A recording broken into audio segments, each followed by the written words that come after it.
Hi everyone. So I'm back home. I did a quick short video this morning for Liam Toman, and I said I will do a longer one when I get home. So I went back to Rigaud in the beginning of October because when I first tuned in, I had gotten Rigaud, but I spent the night there and I didn't really get anything. So the next morning I took the 327 up to Mont Tremblant, and I stayed a night, and then I drove up to Mont and then took the 105 down back into Ottawa, and just to get a feel of the area and see if I get anything.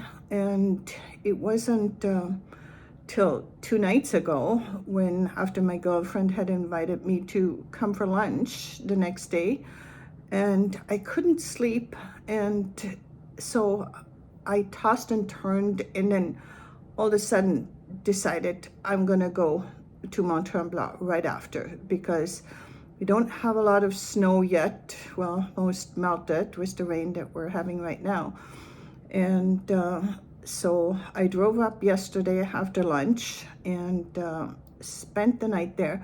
And what I noticed when I was driving up the 323, because that was the one road I've not taken from Montebello up to Mont Tremblant, and I noticed that there was a lot of like overpass bridges that went over water or swampy area.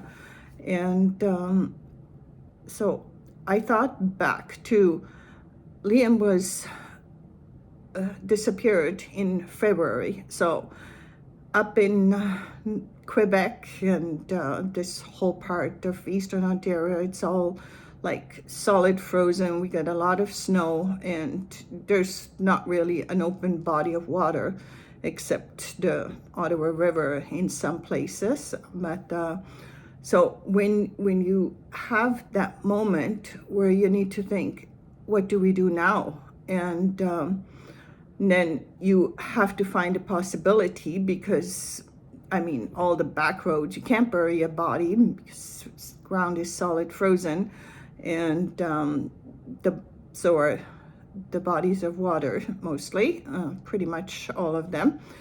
And so when I drove down, because I still think that there is a Rigaud connection, and that these young men have been from the Rigaud area or from Rigaud.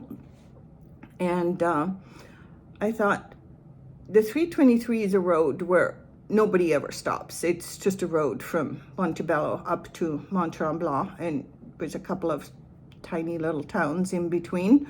But in general, I mean, I've never seen anybody walk there, and there might be the odd biker in the summer, but nobody stops, and nobody stops at an overpass or a bridge and looks down.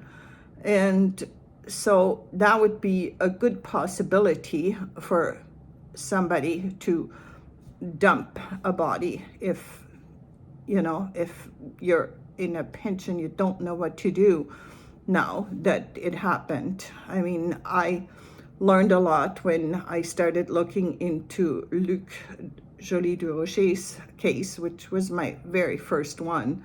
And he disappeared at the beginning of March in North Bay, and it was the same scenario where it's deep winter, it had just snowed, and everything's frozen. And what do we do now? You can't really access any back roads, which are plentiful in Northern Ontario, and same in Quebec, but can't do that in the winter. So you always have to look at that. And there was very little open water in the North Bay area as well. But I found the one that actually is. And for Liam, it's a possibility with the overpasses and bridges. But I don't know. It's gonna snow overnight and into the weekend, and it might be not before spring when it melts. And, a drone will definitely help too. But I just wanted to put it out there and give people something to think about for the spring search. Thank you.